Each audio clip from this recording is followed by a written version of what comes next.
시청자 여러분 안녕하십니까? 국정의 바른 소리를 전합니다. 5월 1일 수요일 KTV 대한뉴스 시작합니다.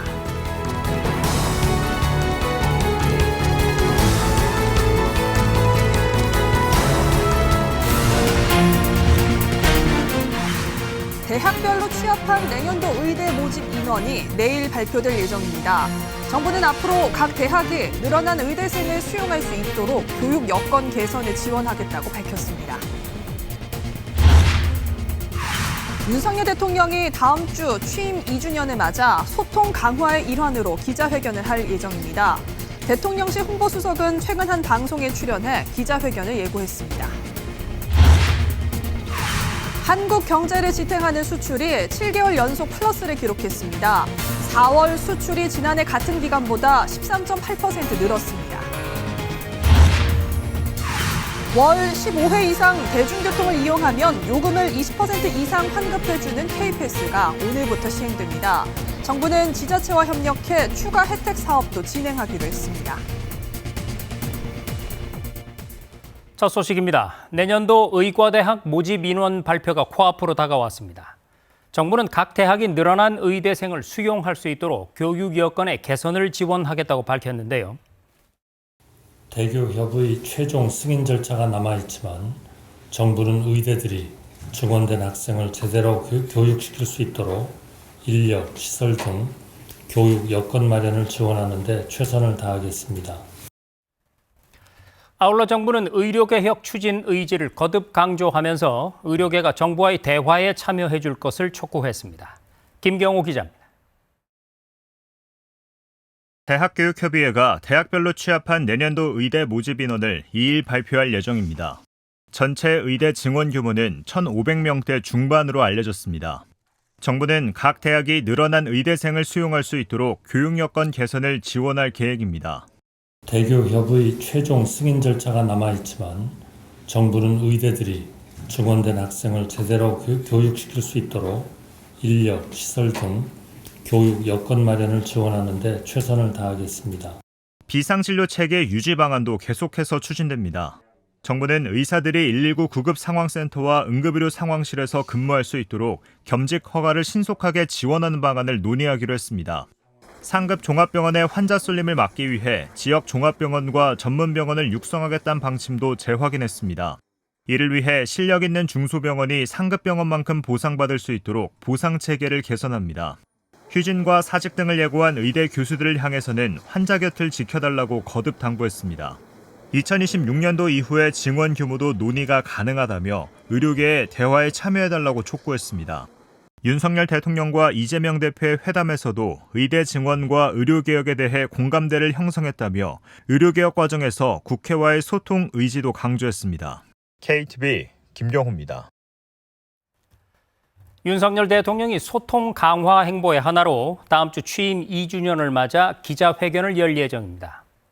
한편 최근에 앙골라, 루마니아 등과의 정상회담을 통해서 정상외교도 재가동에 들어갔는데요. 특히 이달 중에는 우리나라에서 한일중 정상회의가 열릴 가능성이 제기되고 있습니다. 문기혁, 최영은 기자가 차례로 보도합니다. 윤석열 대통령이 오는 10일 취임 2주년을 전후해 기자회견을 할 예정입니다. 이도훈 대통령실 홍보수석은 최근 한 방송에 출연해 기자회견을 예고했습니다. 그래도 합니까? 아직 결정이 안 됐습니까? 한다고 봐도 될 것 같습니다. 윤 대통령은 최근 들어 소통을 부쩍 강화하고 있습니다. 지난달 22일에는 오전과 오후에 걸쳐 비서실장과 정무수석을 발표하고 즉석에서 질문도 받았습니다. 2022년 11월 18일 출근길 문답, 도어 스태핑 이후 1년 5개월여 만이었습니다. 직무를 잘 아주 수행해 주실 것으로 저는 기대하고 있습니다. 네. 질문 있으세요? 언론뿐만 아니라 야당과의 소통도 확대하고 있습니다. 지난달 29일에는 처음으로 제1야당 대표와 1대1로 만나 국정을 논의했습니다. 별도의 합의문은 없었지만 의료개혁과 민생 소통의 중요성에 대해선 공감했습니다. 특히 이 회담 이후 여야는 이태원 특별법 합의를 이뤘습니다.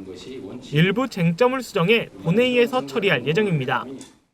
윤석열 대통령과 이재명 더불어민주당 대표 간의 회담을 통해 여야 간 협치와 정치의 복원이 시작됐는데 이번 이태원 특별법 합의는 그 구체적인 첫 성과라고 평가합니다.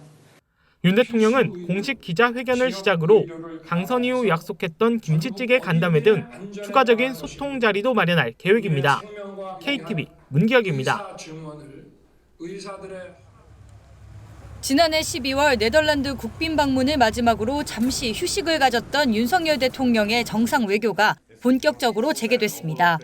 윤 대통령은 앙골라 대통령과 정상회담을 통해 양국 간 무역과 보건, 치안 분야 협력을 강화하기로 하고 이에 앞서 루마니아 대통령과도 방산, 원전 등의 양국이 힘을 모으기로 합의했습니다. 이달에는 우리나라에서 한일중 정상회의 개최 가능성이 열려 있습니다. 회의가 열린다면 코로나19 여파 등으로 중단된 지 약 4년 만에 다시 개최되는 건데 윤 대통령과 기시다 후미오 일본 총리, 리창 중국 총리가 참석할 것으로 전망됩니다. 다음 달에는 대규모 정상회의 개최도 예정돼 있습니다. 첫 한아프리카 정상회의가 우리나라에서 열리는 건데 글로벌 중추국가 실현을 위해 잠재력이 큰 아프리카와의 협력을 확대하는 자리입니다. 윤 대통령은 이어 7월에는 미국에서 열리는 나토 정상회의에 9월에는 매년 개최되는 유엔 총회에 비상임 이사국 정상 자격으로 참석할 가능성이 있습니다. 윤 대통령은 이와 함께 오는 10월에는 아세안 관련 정상회의 참석을 위해 동남아시아로 11월에는 브라질과 페루에서 각각 열리는 G20과 APEC 정상회의 참석을 위해 남미로 날아가 외교 지평을 더욱 확대할 것으로 보입니다. KTV 최영은입니다.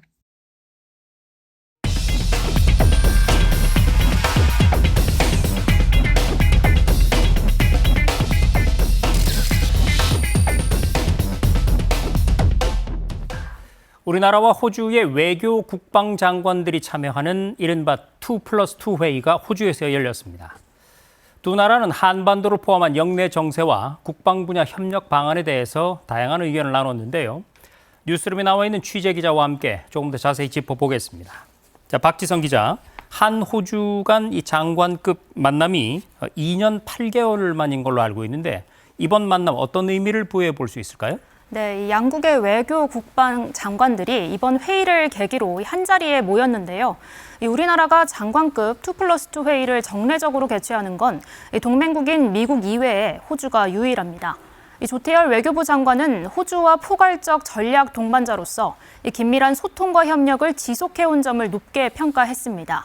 그러면서 양국이 영내 유사 입장국이라며 대북 정책에서도 긴밀한 공조를 약속했다고 밝혔습니다. 직접 설명 들어보시죠. 북한의 불법 및 불법 핵미사일 개발 자금원을 차단하고 러시아, 북한 간 무기 거래 등 불법 협력 저지를 위해 공조해 나가기로 하였고 서로가 핵심 파트너라는 데 공감하고 앞으로도 유사 입장국으로서 더욱 긴밀하게 공조해 나가기로 하였습니다.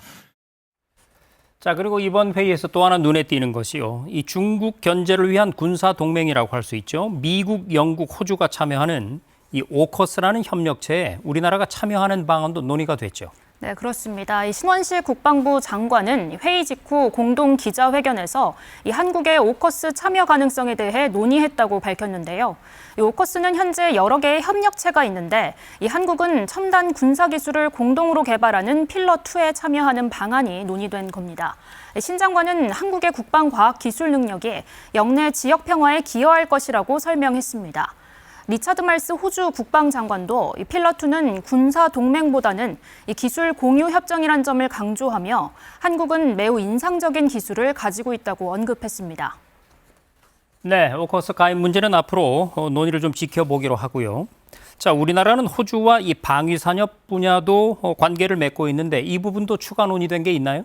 네, 우리나라 기업이죠. 한화가 호주의 자주포 개발과 차세대 보병 전투 차량 개선 사업 등에 참여 중인데요. 양국은 우리 기업의 호주 군수품 생산 참여로 무기 체계 간 상호 운용성이 높아지면 전략적 연대가 더 공고해질 것으로 전망했습니다. 신 장관은 이번 회의에 앞서 현지 생산 공장을 둘러보며 양국 방산 협력을 더 강화해야 한다고 강조했는데요. 실제 올해 초 호주가 새 전투 호위함을 획득할 계획을 밝히면서 우리 군의 호위함을 관심 기종으로 언급한 만큼 양국 방산 협력이 올해도 이어질 것으로 기대됩니다. 네, 지금까지 한 호주 외교 국방장관 회의 내용을 자세히 살펴봤습니다. 박지성 기자, 잘 들었습니다.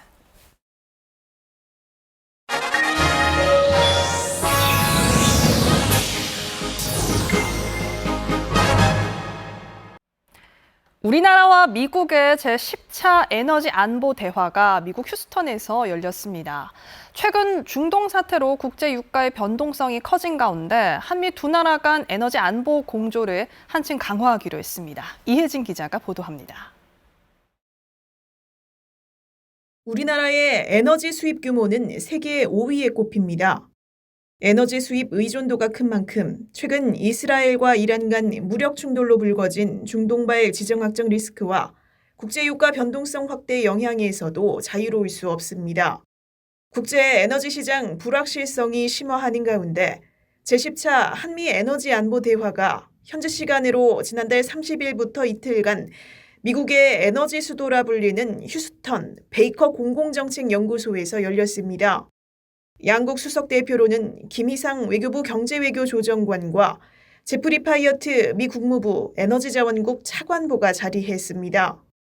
외교부는 이번 회의가 에너지 수입 의존도가 높은 한국이 동맹국인 미국과 에너지 안보 공조를 더욱 강화하는 계기가 되었다고 밝혔습니다.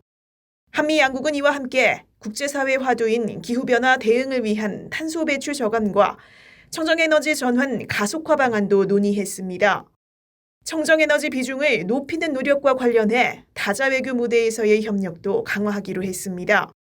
첨단 산업과 청정에너지 전환에 필수인 핵심 광물, 또 전기차 배터리 분야 협력, 우크라이나 에너지 인프라 재건 문제도 논의됐습니다.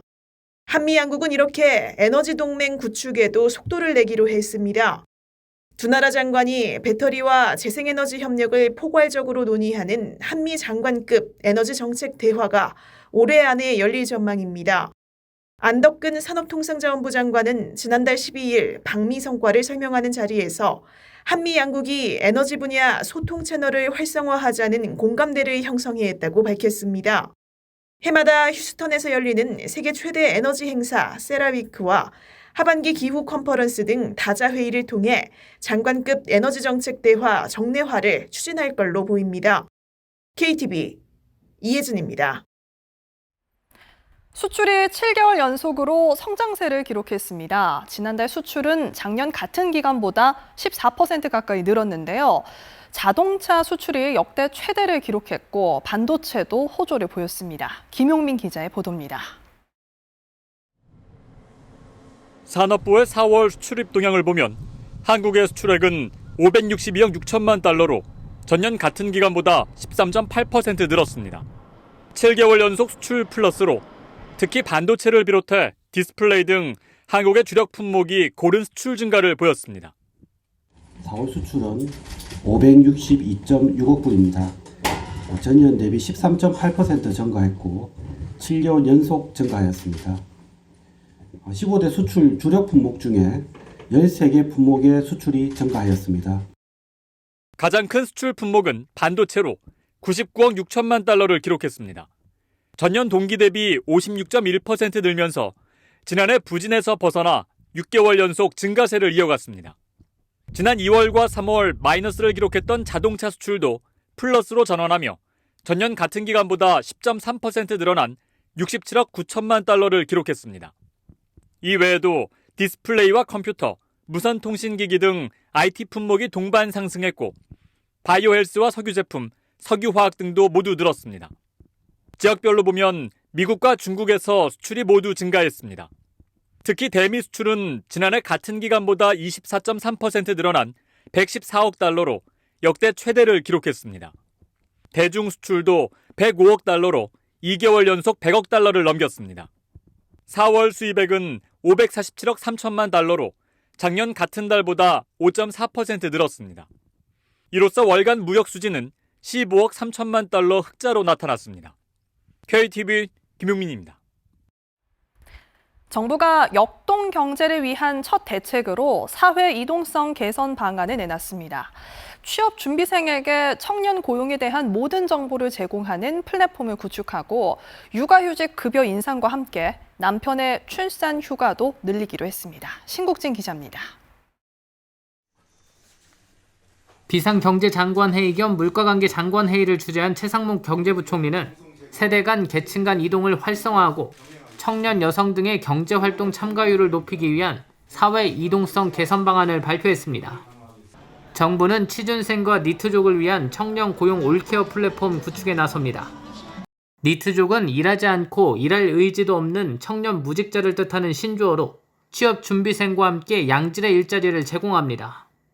부처 간 협업을 통해 대학 일자리 플러스 센터와 고용복지 플러스 센터를 중심으로 일자리를 매칭하고 직업훈련 등의 정보를 적극 지원할 계획입니다.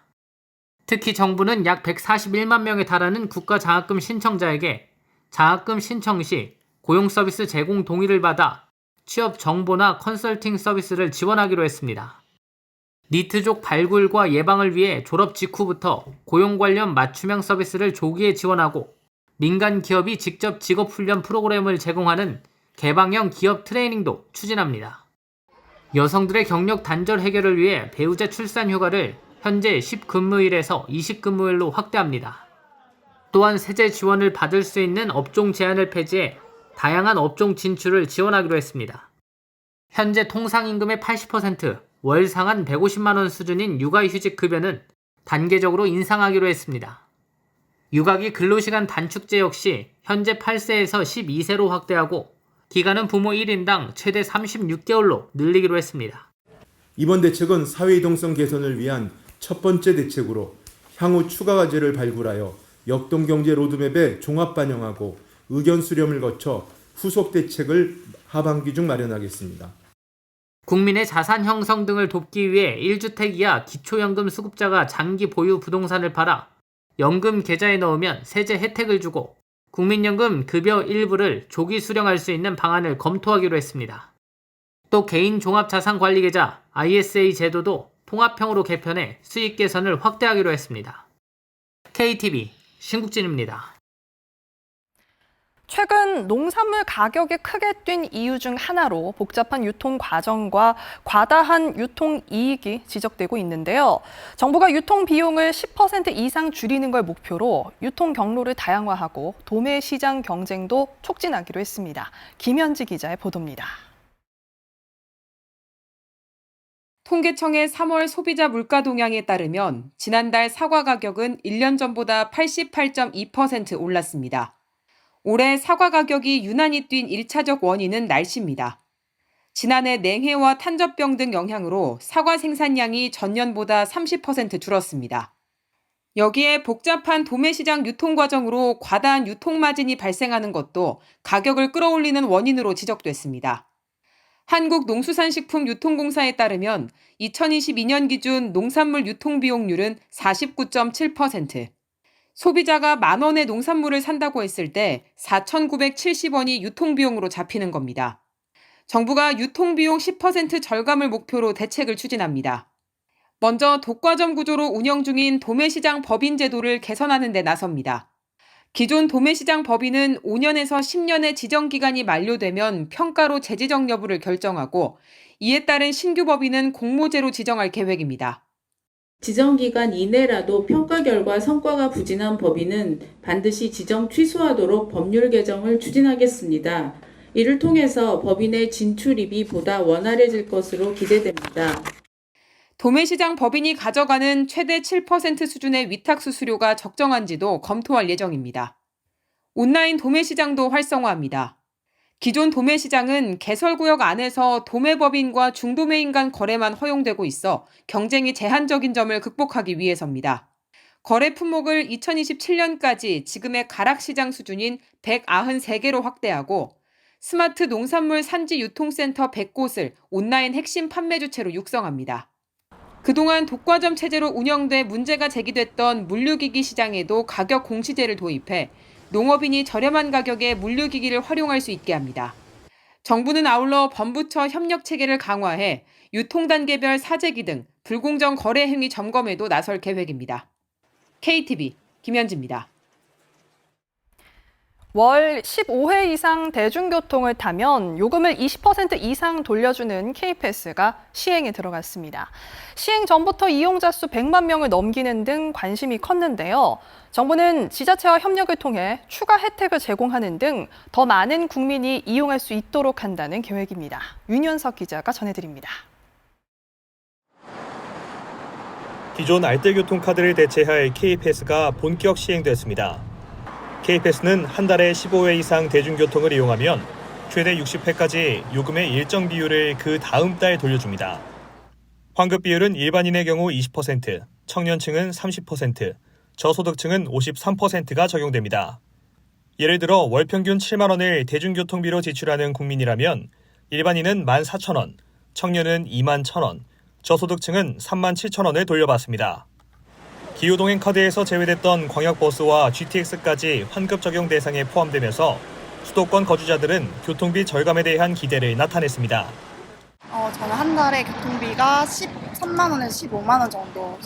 네, 그럼요. 청년은 30%로 되고 있는 걸로 알고 있는데 그 정도면 거의 5, 6만 원 환급 받으니까 그게 학생인 저한테 되게 커서 좋을 것 같아요.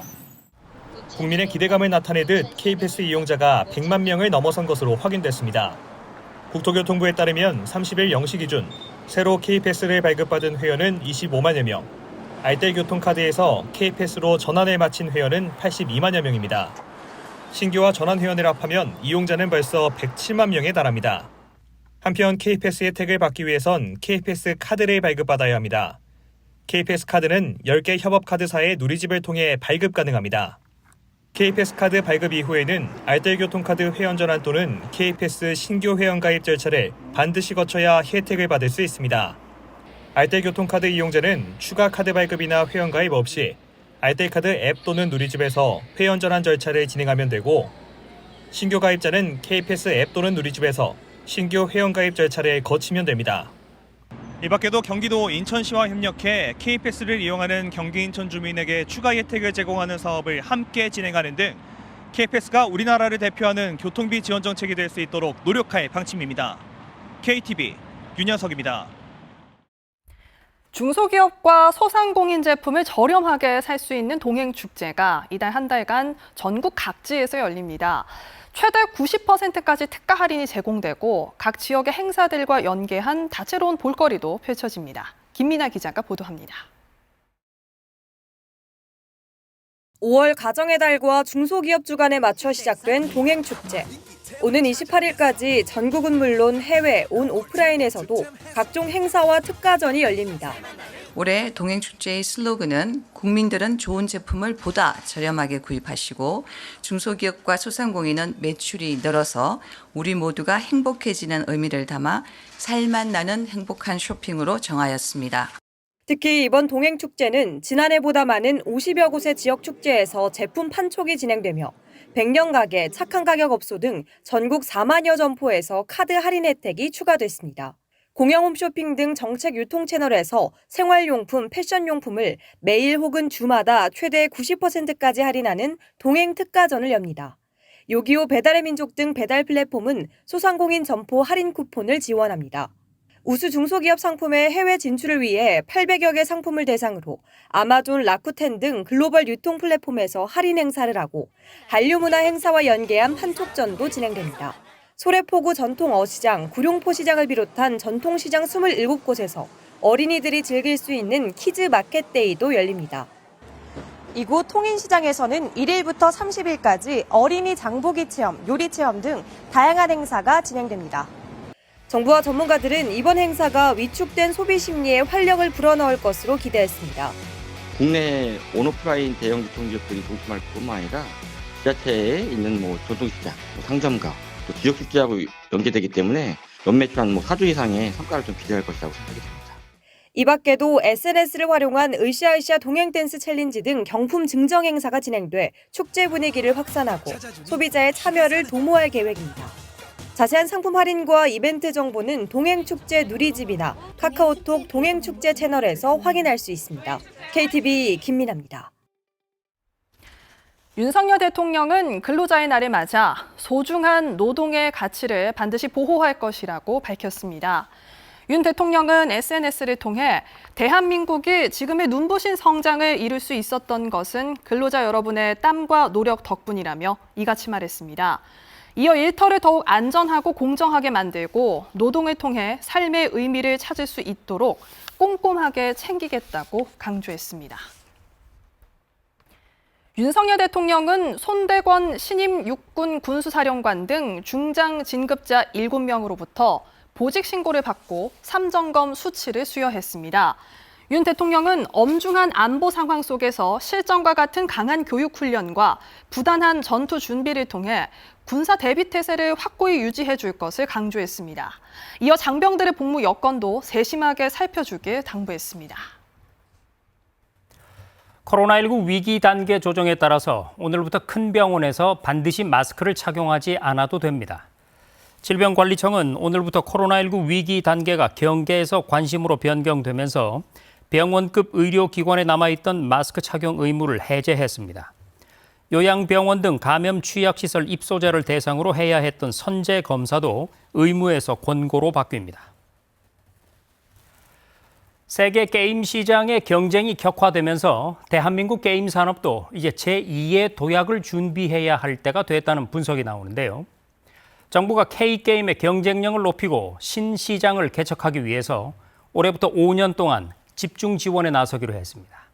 김유리 기자의 보도입니다.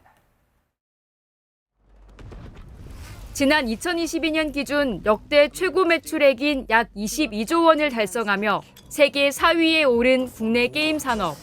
같은 해 전체 콘텐츠 수출액의 67.8%를 차지하며 정부 30대 수출 유망 품목으로 지정됐습니다. 그러나 지난해 국내 게임 산업 매출은 약 11% 감소하고 글로벌 경쟁도 격화하면서 새로운 성장 동력이 필요해졌습니다. 이에 정부가 2028년 게임 산업 제2의 도약 원년을 비전으로 5년에 걸친 종합계획을 발표했습니다. 먼저 K게임 경쟁력을 높입니다. 세계 시장에서 모바일 게임에 이어 두 번째로 큰 시장인 콘솔 게임을 집중 육성할 계획입니다. 국내 콘솔 게임은 세계 시장에서 차지하는 비중이 단 1.5%에 불과한 미개척 분야로 성장 잠재력이 높기 때문입니다. 마이크로소프트, 소니, 닌텐도 등 콘솔 플랫폼사와 협력하여 국내 유망 게임을 발굴하고 제작, 입점, 홍보 등의 전 과정을 연계한 지원책을 마련할 계획입니다. 다양한 장르와 형태의 게임이 제작될 수 있도록 인디게임에 대한 지원도 강화합니다. 인디게임 개발자와 선도 기업을 연계한 상생협력형 창업 지원 사업을 도입할 방침입니다. 실효성이 낮은 규제도 혁신하기로 했습니다. 온라인 게임 본인 인증 의무화 제도로 전체 이용과 게임임에도 불구하고 핸드폰 등 본인 인증 수단이 없는 청소년들은 게임을 즐길 수가 없습니다. 이에 전체 이용과 게임의 경우 본인 인증 제도를 폐지하여 이용 편의성을 높이겠습니다. 게임 시간 선택제, 일명 선택적 셧다운제 역시 저조한 이용률로 실효성에 의문이 제기되면서 자율 규제로 전환해 게임사가 자체적으로 운영할 수 있도록 개선합니다. 게임과 관련된 사건, 사고로 인한 피해 구제를 전담하는 보호센터도 설치해 이용자들의 피해 신고와 상담 등을 도울 예정입니다. 이와 함께 게임 산업의 저변을 넓히는 데도 힘쓸 계획입니다. e스포츠 종주국 기자 강국으로의 지위를 공고히 하기 위해 한국형 e스포츠 리그 시스템을 구축하고 중고등학생의 e스포츠 활동 지원도 확대합니다. 또한 게임 전문 인력을 육성하고 늘봄학교 등과 연계해 교육 프로그램도 운영할 방침입니다. KTV 김유리입니다.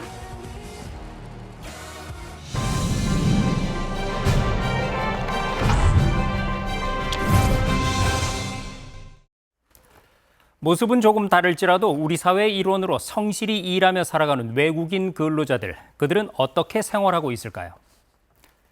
최근 통계를 보면 외국인 취업자의 절반 이상이 월 평균 200에서 300만 원 사이의 임금을 받고 300만 원이 넘는 사람도 35%에 이르는 걸로 나타났습니다.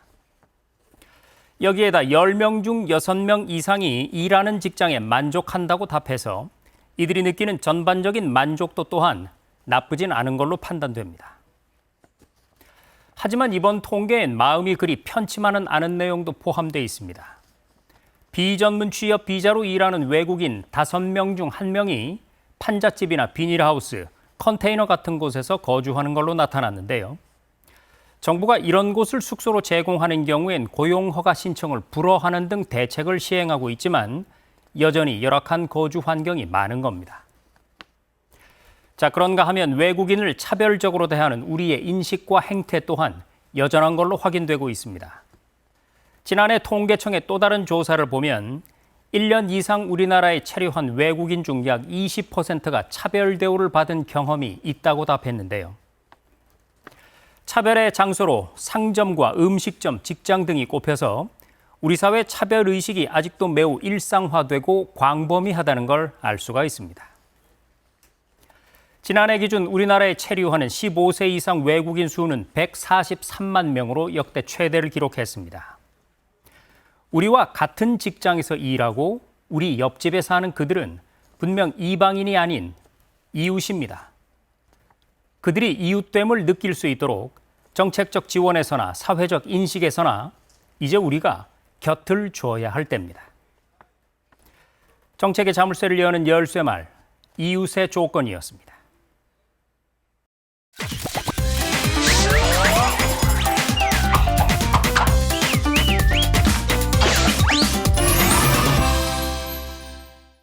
몇 년 전 한 온라인 커뮤니티에 올라온 한 대학생의 사연이 화제가 됐던 적이 있습니다.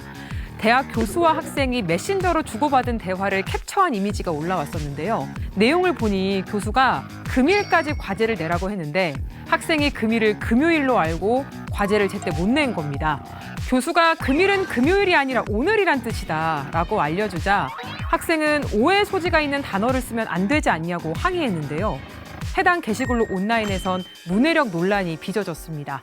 이렇게 온라인을 종종 뜨겁게 달구는 문해력 논란 이뿐만이 아닌데요. 사흘을 3일이 아닌 4일로 잘못 알고 있거나 마음 깊이 사과한다는 뜻의 심심한 사과를 지루한 사과로 오해한 경우도 있었습니다. 이렇게 문해력 논란이 불거질 때마다 빼먹지 않고 따라오는 얘기가 있는데 바로 낮은 독서율입니다.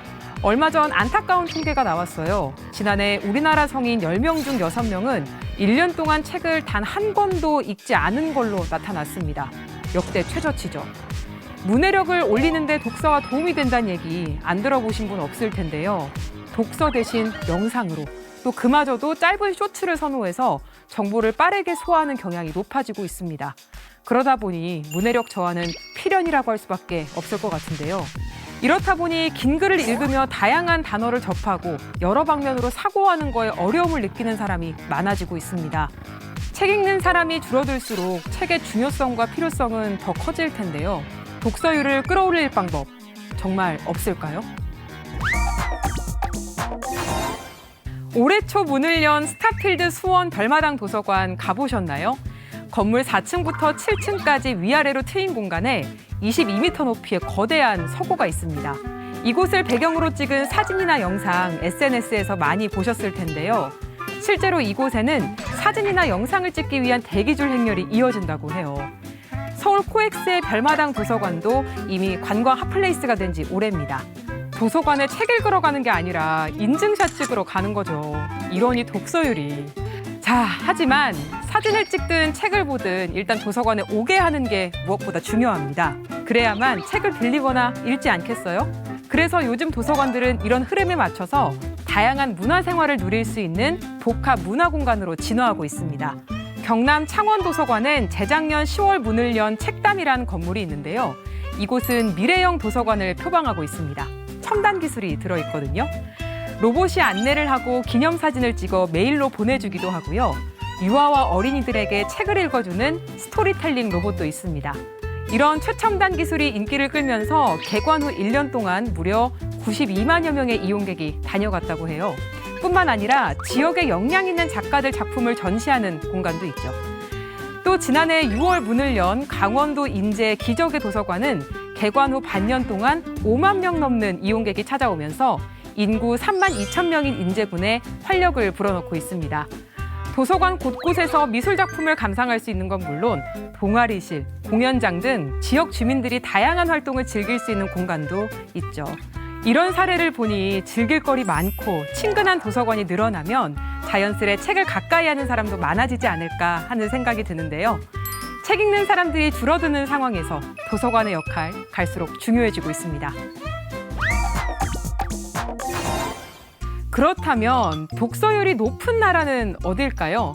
바로 스웨덴이 대표적입니다. 스웨덴 독서율 평균이 85.7%로 세계 1위란 통계가 발표되기도 했었죠.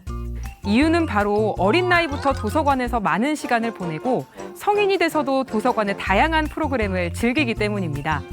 남녀노소 모두 책을 가까이 할 수 있는 환경이 조성돼 있는 거죠. 그래서 한국 정부도 많은 사람이 다양한 장소와 상황에서 독서를 즐길 수 있게 하겠다고 밝혔습니다.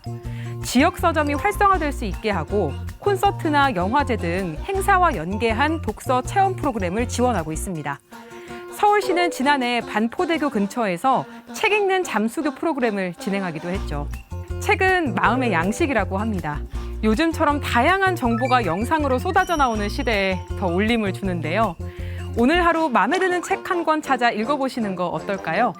아마 그동안 깨닫지 못했던 지혜 보물상자를 얻으실 수 있을 겁니다.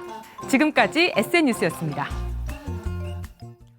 네, 요즘 밖에다 차 세워놓으면 노란 꽃가루로 뒤덮이곤 하죠. 그런데 한국도로공사는 가급적 차량에 꽃가루가 많이 쌓인 채 곧바로 자동 세차를 하지 말 것을 권고했습니다. 꽃가루를 제거하지 않고 그냥 세차할 경우 미세한 흠집이 생길 수 있기 때문인데요. 마른 먼지털이로 꽃가루를 먼저 털어내고 세차하면 된다니까요. 참고하시기 바랍니다. KTV 대한뉴스 오늘 저희가 준비한 소식은 여기까지입니다. 시청해주신 여러분 고맙습니다.